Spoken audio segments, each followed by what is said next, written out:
अगला लगभग 1.5 महीने का समय हमारे लिए बहुत महत्वपूर्ण होगा। इसमें 9 या 10 को जो भी मुस्लिम धर्मगुरु घोषित करेंगे उस दिन उनकी बकरीद का कार्यक्रम संपन्न होगा पूरे प्रदेश के अंदर। और 14 जुलाई से लेकर के लगभग श्रावण पूर्णिमा तक यह पड़ेगा। 12 अगस्त को रक्षाबंधन का पर्व भी पड़ेगा। प्रत्येक सोमवार के साथ साथ जिस दिन महाशिवरात्रि का आयोजन होगा उस दिन सभी देवालयों में भी भीड़ भाड़ होगी। 31 जुलाई से लेकर 12 अगस्त तक अयोध्या का सावन मेला भी है। 2 अगस्त को नागपंचमी का भी पर्व पड़ेगा और 31 जुलाई से 9 अगस्त के बीच में मुहर्रम भी है। देखिए, सभी आयोजन एक दूसरे के साथ जुड़े हुए हैं। मुहर्रम के दौरान तृतीय सोमवार 1 अगस्त को पड़ेगा, चतुर्थ सोमवार 8 अगस्त को पड़ेगा। रक्षाबंधन का आयोजन भी इस दौरान है और श्रावण पूर्णिमा 12 अगस्त को पड़ेगी। ये नागपंचमी, रक्षाबंधन और जो 2 सोमवार भी इस दौरान पड़ेंगे।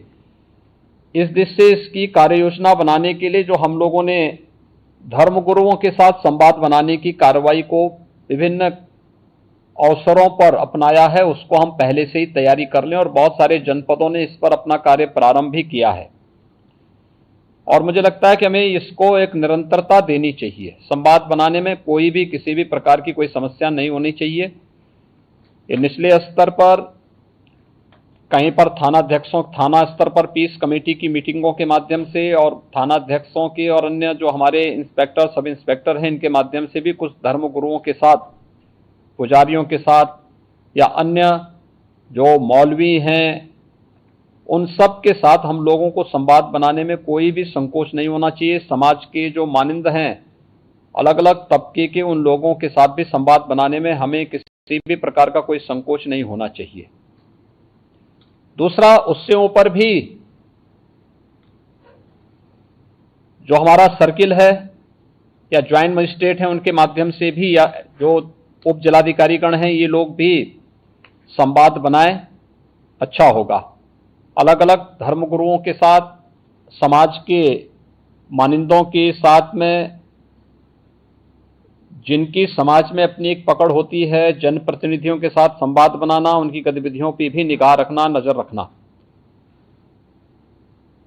ऐसे ही जो एडिशनल एसपी और एडीएम स्तर के अधिकारी हैं, वे लोग भी अपने इस कार्यक्रम को करें और जनपद स्तर पर जिलाधिकारी और पुलिस अधीक्षकों को भी संवाद के इस कार्यक्रम को आगे बढ़ाना होगा।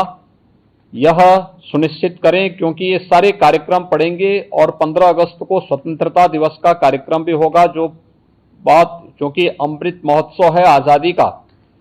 इस अवसर पर कुछ विशेष आयोजन होंगे। उन आयोजनों के साथ पूरा प्रदेश जुड़ेगा। तो जितने भी ऐसे तत्व हैं जो एंटी सोशल हैं, एंटी नेशनल हैं, वे कुछ न कुछ गड़बड़ी करने का प्रयास करेंगे, माहौल को खराब करने का प्रयास करेंगे। इसलिए सतर्कता और सावधानी, इसके लिए संवाद हमारा महत्वपूर्ण है और संवाद के माध्यम से इसके समाधान का रास्ता निकालना, इसकी समीक्षा रेंज स्तर पर, कमिश्नरी स्तर पर, जोन स्तर पर निरंतर होती रहे। पर्व और त्योहार कोई भी हो, शासन की जिम्मेदारी बनती है वहां पर सुविधा देना और सुरक्षा का बेहतर माहौल देना। कोई भी पर्व और त्योहार हो, परंपरागत तरीके से हो, परंपरा से हटकर कुछ भी हम न होने दें।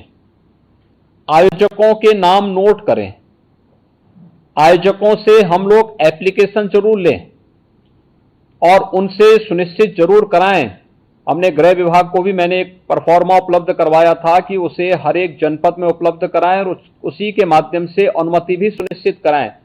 शर्तें जोड़िए उसमें कि वह कहीं भी शांति को भंग करने वाली व्यवस्था, कोई भी ऐसा बयान नहीं देंगे, कोई भी ऐसा कार्य नहीं करेंगे जिससे शांति व्यवस्था भंग होती हो, या किसी जाति, मत, मजहब, वर्ग, संप्रदाय या किसी भी अन्य उसकी भावनाएं आहत होती हैं, कोई भी इस प्रकार की बयानबाजी न हो।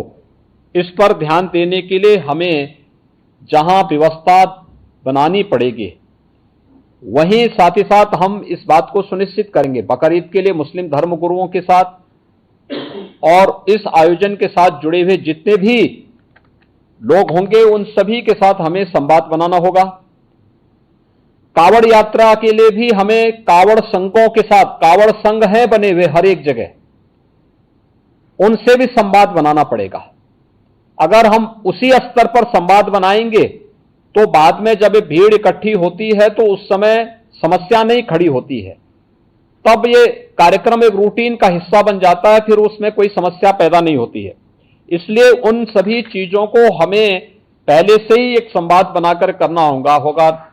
मुहर्रम के अवसर पर भी मुहर्रम से जुड़े हुए जो अलग अलग ताजिया लेकर के जाते हैं उनके साथ पहले से संवाद होना चाहिए। कहीं भी कावड़ यात्रियों का और मुहर्रम के जुलूस आपस में टकराने की नौबत ना आने पाए, इसके लिए पहले से रूट तैयार कर लेना, पहले से सुनिश्चित करना कि किसी की भावनाएं आहत भी ना हो और दोनों कार्यक्रम संपन्न हो जाएं, परंपरा का उल्लंघन भी कहीं ना हो, इस बात को सुनिश्चित करेंगे और इस पर हम लोग पहले से ही ध्यान देंगे जिससे कहीं भी कोई बात ना हो।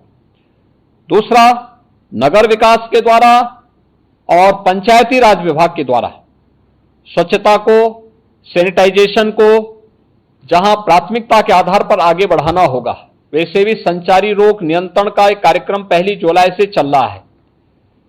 स्वच्छता, सैनिटाइजेशन उसका प्रमुख पार्ट है।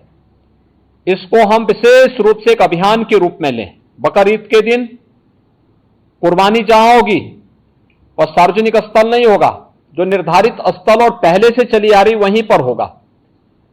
हम सुनिश्चित करें कि यह स्थान कोई सड़क, कोई चौराहा या कोई ऐसा सार्वजनिक पार्क या कोई ऐसा स्थल न हो जहां को लेकर के अनावश्यक विवाद हो। और कुर्बानी के बाद जो भी वहां पर सॉलिड वेस्ट पड़ा हो उन सबको निस्तारण करने की भी व्यवस्था की जानी चाहिए, चाहे वह आयोजक करें, चाहे वह नगर निकाय या पंचायती राज विभाग से जुड़े हुए लोग करें। इस व्यवस्था को पहले से सुनिश्चित होना चाहिए कि कुर्बानी के तत्काल बाद उसकी सफाई की व्यवस्था भी हो जाए जिससे गंदगी न होने पाए। और वह जो सॉलिड वेस्ट आप डालेंगे वह एक ऐसी जगह रखना चाहिए जहां बस्ती से दूर हो, नहीं तो बहुत तेज बदबू करेगा। उसके बाद तमाम प्रकार की बीमारियां और अन्य संक्रामक बीमारियां वहां पर होने के खतरे होते हैं। इन चीजों को सुनिश्चित करेंगे। उसको पानी में बहाएंगे भी नहीं, यह भी सुनिश्चित करेंगे। जल जमाव न हो कहीं भी नगरीय क्षेत्र में, चाहे वह बकरीद से जुड़े हुए आयोजन हो, कावड़ यात्रा से जुड़े हुए हो, नाग पंचमी के कार्यक्रम हो, या फिर श्रावण पूर्णिमा के या सावन जो मेला लगता है अयोध्या में, कहीं भी जल जमाव न हो, इस बात को भी हमें ध्यान में रखना होगा। शुद्ध पेयजल की आपूर्ति के लिए भी विशेष व्यवस्था देखनी पड़ेगी। हम लोग लगातार देख रहे हैं, लगातार न्यूज़पेपर में, अन्य जगहों पर हम लोग इस बात को देखते हैं कि शुद्ध पेयजल की आपूर्ति नहीं हो रही है। हो सकता है बरसात के कारण कहीं कोई समस्या आ रही हो, वहां पर हम लोगों में एक अवेयरनेस तो पैदा कर ही सकते हैं कि अगर पानी इस प्रकार का है तो वह पानी को गर्म करके छानने के बाद तब उसका सेवन करें। हम उनको उनके भरोसे न छोड़ें। बच्चे बीमार हो सकते हैं, कोई अन्य समस्या खड़ी हो सकती है, उस पर हम ध्यान दें। स्ट्रीट लाइट की व्यवस्था, बरसात के समय में वैसे भी इसके बारे में हमें अलर्ट रहना पड़ेगा। नगर निकायों को भी जहां जहां ये आयोजन हो और कावड़ यात्रा से जुड़े हुए जितने भी रूट हो वहां पर भी स्ट्रीट लाइट की व्यवस्था ठीक हो। सुरक्षा के प्रति अत्यंत सतर्क रहना पड़ेगा, पेट्रोलिंग बढ़ाना पड़ेगा, सोशल मीडिया पे नजर रखनी पड़ेगी। और कोई भी व्यक्ति भड़काऊ बयान देता है या कोई भी ऐसी बयानबाजी करता है जो सुरक्षा के लिए या किसी समुदाय की भावनाओं को आहत करके उसे भड़काने की कार्रवाई कर रहा है, तो हमें कार्रवाई करने से हिचकना नहीं चाहिए और बहुत सख्त कार्रवाई उन स्थितियों में हमें करनी चाहिए। दूसरा, विद्युत विभाग से जुड़ा हुआ है, जिसमें विद्युत की आपूर्ति अनवरत बने। जर्जर पोल और तार को पहले से हम रिप्लेस कर लें, उसका मरम्मत आदि का काम कर लें, जो भी हमें करना हो उसको हम कर लें। सड़कों की मरम्मत सुनिश्चित कर लें, ये ग्रामीण हो, शहरी क्षेत्र की सड़कें हो, जिन सभी संबंधित विभागों से हो, जिलाधिकारी और मंडलायुक्तगण इन सब की समीक्षा जनपद स्तर पर सुनिश्चित कर लें कि कहीं भी और जवाबदेही के साथ करवाएं, जल जमाव न हो, गंदगी न हो, सड़कों में गड्ढे न हो, इन बातों को हम सुनिश्चित करें। मीट मछली कावड़ यात्रा की रूट पर न हो, अच्छा होगा। अनावश्यक उसके कारण उत्तेजना पैदा हो सकती है, या उस रूट पर कोई ऐसा कार्य न होने पाए, क्योंकि कभी कभी लोग शरारतन कर देते हैं कि उस रूट पर ही किसी प्रतिबंधित पशु को मार करके फेंक देते हैं, जिससे वे लोग उत्तेजित हो सकें, क्योंकि जो शरारती तत्व हैं वो हर प्रकार का संभव प्रयास करेंगे। हमें उसके प्रति सतर्कता बरतनी चाहिए। ऐसे ही वह जो कार्यक्रम जो भी हो परंपरागत तरीके से हो, कुर्बानी प्रतिबंधित स्थलों पर न हो, या कावड़ यात्रा भी परंपरागत रूट से ही जाए, परंपरागत रूट से हटकर जाने की परमिशन हम कतई न दें, और पहले से हम उन सबके साथ संवाद बना लें कि जबरदस्ती जो रूट नहीं है उस रूट पर जाने का कोई भी प्रयास न करें। इन बातों को हम सुनिश्चित करेंगे हर जनपद में, और जहां पर इन सभी कार्यक्रमों के लिए विशेष कंट्रोल रूम की स्थापना करके निश्चित उसकी वहां पर नियमित समीक्षा भी की जानी चाहिए। पीस कमेटी की बैठक के बारे में मैंने पहले कहा, यातायात प्रबंधन के बारे में भी जहां आवश्यक हो वहां पर हमें लोकल स्तर पर उसकी व्यवस्था सुनिश्चित करनी चाहिए। अंतर जनपदीय समन्वय के साथ ही अंतरराज्यीय समन्वय को भी हम प्राथमिकता दें। खासतौर पर पश्चिमी उत्तर प्रदेश में गाजियाबाद से हरिद्वार के बीच में जो कावड़ यात्रा चलेगी, इस कावड़ यात्रा के रूट में अगर आप देखेंगे तो दिल्ली से, पंजाब से, हरियाणा से, राजस्थान से और भी अन्य स्थलों से काफी बड़ी संख्या में कावड़ यात्री आते हैं। अच्छा होगा उन राज्यों के साथ हम पहले से संवाद बना लें, संवाद बना करके उनको राज्य सरकार के द्वारा क्या क्या नियम बनाए गए हैं उसके पालन के बारे में उनको बता दें। दूसरा, जो मैंने पहले भी कहा स्वास्थ्य विभाग में, कि जो लोग कोविड से इन्फेक्ट हुए थे सेकेंड वेव के दौरान, वह लोग बहुत लंबा पैदल चलने का प्रयास न करें, अनावश्यक रूप से उनके जीवन के साथ खिलवाड़ हो जाएगा। जा रहे हैं तो पानी की व्यवस्था सुनिश्चित करें, जगह जगह मेडिकल कैंप भी रहे, और किसी भी प्रकार की कोई लापरवाही उन स्थलों पर न हो। इन बातों को हम ध्यान में रखेंगे। महिला और पुरुषों के लिए अलग अलग टॉयलेट हो, पर्याप्त मात्रा में जल की आपूर्ति वहां पर होती रहे, ये भी हम इसको देखें, और सतर्कता के लिए सेक्टर स्कीम अभी से हम लागू कर सकेंगे तो ये अच्छा होगा। इन सभी कार्यक्रमों को व्यवस्थित तरीके से अभी से लेकर के और स्वतंत्रता दिवस के कार्यक्रम के लिए जो भी आयोजन हर जनपद के लिए, हर विद्यालय के लिए, हर ग्राम पंचायत के लिए हमारा प्रयास होना चाहिए कि ग्राम पंचायत के सचिवालय में भी स्वतंत्रता दिवस के दिन भारत का राष्ट्र झंडा फहराया जाए। नगर निकायों में होना चाहिए, हर नगर निकाय के अंदर अच्छा आयोजन होना चाहिए, सांस्कृतिक कार्यक्रम होना चाहिए, राष्ट्रभक्ति के गीतों को का वहां पर कार्यक्रम हो, स्वतंत्रता संग्राम सेनानियों को। दूसरा, शहीद परिवारों के लोगों को, रिटायर्ड जो आर्मी से जुड़े हुए जितने भी रिटायर्ड पर्सन हैं, इन सबको बुला करके उनका सम्मान हो। शहीद परिवारों को, शहीद परिवार सेना से जुड़े हो सकते हैं, पैरामिलिट्री से जुड़े हो सकते हैं, पुलिस से जुड़े हो सकते हैं, आखिर उन्होंने भी तो सुरक्षा में योगदान दिया है। उन लोगों के सम्मान का कार्यक्रम होना चाहिए, हर एक जगह होना चाहिए। स्थानीय स्तर पर हो सकता है आजादी की लड़ाई के दौरान बहुत सारे ऐसे योद्धा रहे होंगे जो इतिहास के पन्नों में गुम हो गए होंगे, अज्ञात होंगे, लेकिन लोकल स्तर पर उनका गायन होता है, लोकल स्तर पर लोग लोक कथा के माध्यम से, लोक परंपरा के माध्यम से उनका श्रवण करते हैं। अच्छा होगा उन ग्राम पंचायतों में उनकी तस्वीर है तो उस तस्वीर के साथ हम वहां पे उन्हें इस अवसर पर श्रद्धांजलि देने का कार्य करें, उन्हें नमन करने का कार्य करें। तिरंगा हो, राष्ट्रगान, उन सभी गांवों में प्रयास हो कि ग्राम पंचायतें राष्ट्रगान उस अवसर पर वहां पर उसे आयोजित करें।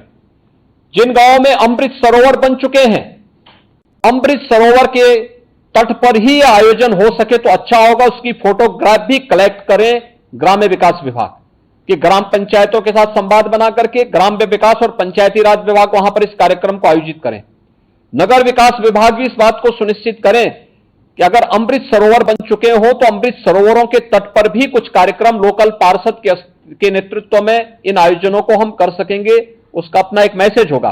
और समाज के हर तबके के मानिंदों को बुलाइए, जितने भी ऐसे सिविल सोसाइटी से जुड़े हुए नागरिक हैं उन लोगों को भी हमें इस आयोजन के साथ शामिल करना चाहिए और समाज के उन सभी लोगों को सम्मानित करना चाहिए जिनका योगदान राष्ट्रीय सुरक्षा के लिए या सुरक्षा बलों से लोग जुड़े हुए रहे हैं या कोई शहीद परिवार है, उन लोगों को हम लोगों को उस अवसर पर बुला करके सम्मानित करना चाहिए। इसकी एक विस्तृत कार्य योजना मुख्य सचिव के स्तर पर यहां पर राज्य स्तर से तैयार हो जाए और इसे भव्य रूप में आयोजित करने की व्यवस्था की जानी चाहिए।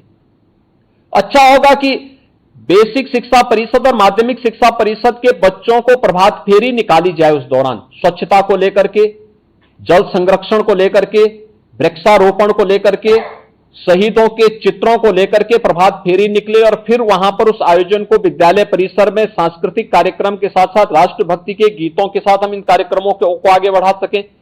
आखिर देश की आजादी के अमृत महोत्सव कार्यक्रम का कोई मतलब तो होना चाहिए और उसे हम कैसे आगे बढ़ा सकते हैं, इस दिशा से हमें इन कार्यक्रमों के साथ जुड़ने की आवश्यकता है। आयोजन जो 10 से प्रारंभ होंगे, सेक्टर प्रणाली हम सख्ती के साथ लागू करें। 9 या 10 जुलाई से प्रारंभ होने हैं और 15 अगस्त तक चलेंगे। हम इन सभी कार्यक्रमों में पूरी सतर्कता बरतें। इस दौरान हमारा प्रयास होना चाहिए कि सभी सीनियर अधिकारी एक एक गतिविधि की मॉनिटरिंग करें, पेट्रोलिंग को बढ़ाएं। शरारती तत्व अपनी हरकतों से बाज नहीं आएंगे जब तक आप कठोरतापूर्वक उनके खिलाफ कार्रवाई नहीं करेंगे और हमें कार्रवाई करने में किसी भी शरारती तत्व के खिलाफ एंटी सोशल और एंटी नेशनल एलिमेंट कोई भी हो, उसके खिलाफ कार्रवाई करने में कोई हिचक नहीं होनी चाहिए। किसी शरीफ व्यक्ति को अनावश्यक रूप से कोई भी व्यक्ति प्रताड़ित न करने पाए, इन चीजों को भी हमें ध्यान में रखना होगा।